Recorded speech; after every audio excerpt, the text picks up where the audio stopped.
नमस्कार, morning news India में आपका स्वागत है और मैं हूं आपके साथ विनीत। भारत लंबे समय से ही संयुक्त राष्ट्र सुरक्षा परिषद के स्थायी सदस्यता की मांग करता रहा है। अब अमेरिका ने संयुक्त राष्ट्र सुरक्षा परिषद में सुधार की बात कही है, क्योंकि इससे विकासशील देशों का बेहतर प्रतिनिधित्व हो सके।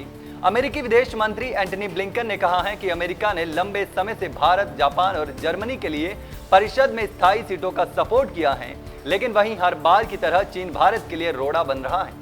आइए जानते हैं क्या है पूरा माजरा। 23 सितंबर को न्यूयॉर्क में 89th संयुक्त राष्ट्र महासभा में भविष्य के शिखर सम्मेलन को ब्लिंकन ने संबोधित किया।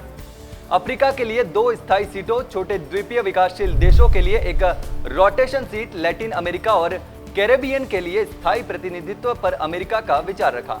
ब्लिंकन ने कहा कि विकासशील देशों और अधिक व्यापक रूप से आज की दुनिया का बेहतर प्रतिनिधित्व करने के लिए संयुक्त राष्ट्र सुरक्षा परिषद में सुधार जरूरी है। अमेरिका का मानना है कि इसमें अफ्रीका के लिए 2 स्थायी सीटें, छोटे द्वीप विकासशील देशों के लिए एक रोटेशन सीट और लैटिन अमेरिका और कैरिबियन के लिए स्थायी प्रतिनिधित्व शामिल होना चाहिए। देशों के लिए स्थायी सीटों के अलावा हमने लंबे समय से जर्मनी, जापान और भारत का परमानेंट सीट के लिए समर्थन किया है।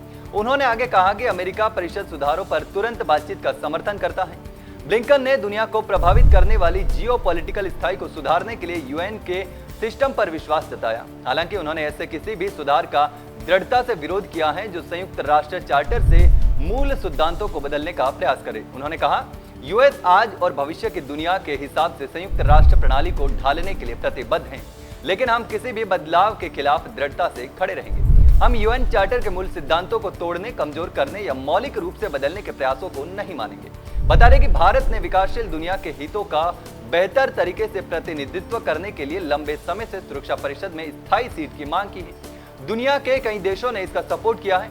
यूएनएससी 15 सदस्यों से बना समूह है। इसके 5 स्थायी सदस्य हैं जिसके पास वीटो की शक्ति है। 10 गैर स्थायी सदस्य शामिल हैं जो 2 साल के कार्यकाल के लिए चुने जाते हैं। 5 स्थायी सदस्यों में चीन, यूके, फ्रांस, रूस और अमेरिका है।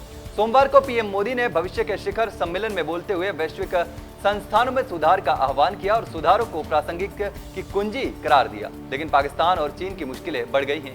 अब चीन भारत के वीटो पावर को रोकने के लिए पूरा दांव पेच लगा रहा है, लेकिन अमेरिका से हरी झंडी मिलने के बाद भारत के हौसले बुलंद हैं। फिलहाल के लिए इतना ही। इस प्रकार की तमाम खबरें हम आपके लिए लेकर आते रहेंगे। तब तक के लिए देखते रहिए मॉर्निंग न्यूज इंडिया। धन्यवाद। ऐसे ही और वीडियोस देखने के लिए सब्सक्राइब करें मॉर्निंग न्यूज इंडिया को और जुड़े रहिए हमारे साथ।